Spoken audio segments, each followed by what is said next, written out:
आप सभी बच्चों के लिए मैं एक बहुत ही इंटरेस्टिंग मैथ का प्रश्न बताने जा रहा हूं, जो कि जवाहर नवोदय विद्यालय प्रवेश परीक्षा 2024 में पूछा गया था। प्रश्न है, 3 अंकों की बड़ी से बड़ी संख्या तथा 3 अंकों की छोटी से छोटी संख्या जो कि अंक 9, 6 तथा 0 से बनी है का गुणनफल क्या होगा। इस प्रश्न में आप लोगों को 3 अंक दिया गया है, एक 9, एक 6 और एक 0। यही 3 अंक दिया गया है ना। इन तीनों अंकों से बड़ी संख्या बनाना है। इन तीनों अंकों से बड़ी संख्या बनाना है। आप लोग कैसे बनाएंगे? इसके लिए आपको करना क्या होगा, इन तीनों अंकों में जो सबसे बड़ा है उसे सबसे पहले लिखना होगा। 9 से छोटा 6 है तो 6 को इसके बाद लिखना होगा, और इससे छोटा 0 है तो सबसे पीछे लिखना होगा। जब आपको कई अंक दिया हुआ हो और उससे बड़ी संख्या बनाने के लिए बोला जाए तो सबसे पहले क्या लिखना है? सबसे बड़ा अंक, उसके बाद उससे छोटा अंक, उसके बाद उससे छोटा अंक। इस तरीका से लिखना है।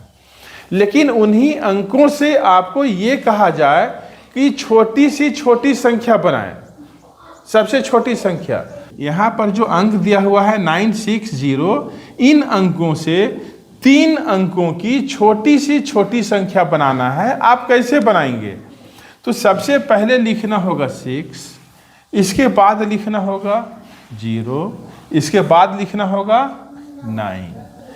ऐसा आप लोग नहीं लिखेंगे 0, 6, 9। ठीक है। प्रश्न में 3 अंक दिया हुआ है 9, 6, 0। इस अंक से छोटी संख्या बनाना है। अगर आप लिखेंगे 0, 6, 9, इस संख्या में भी तीनों अंकों का प्रयोग हो रहा है, लेकिन यह 3 अंकों की संख्या नहीं है, क्योंकि शुरू वाला अंक 0 है।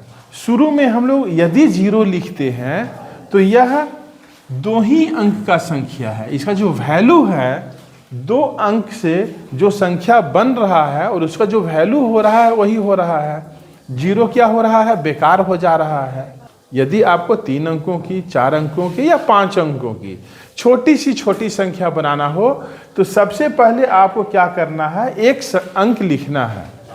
सबसे पहले आपको 1 अंक लिखना है और छोटा अंक लिखना है। जैसे इन तीनों अंकों में सबसे छोटा 0 है, लेकिन 0 नहीं लिखना है। इसके बाद छोटा कौन है? 6, तो 6 को लिखना है, और 6 के बाद आपको 0 लिखना है, और लास्ट में बड़ा अंक लिखना है। तो ये जो 609 बन रहा है यह 3 अंकों की सबसे छोटी संख्या हो गया, वह भी जब 9, 6, 0 अंक दिया हुआ रहे तब। क्लियर है? अब क्या करना है? प्रश्न के अनुसार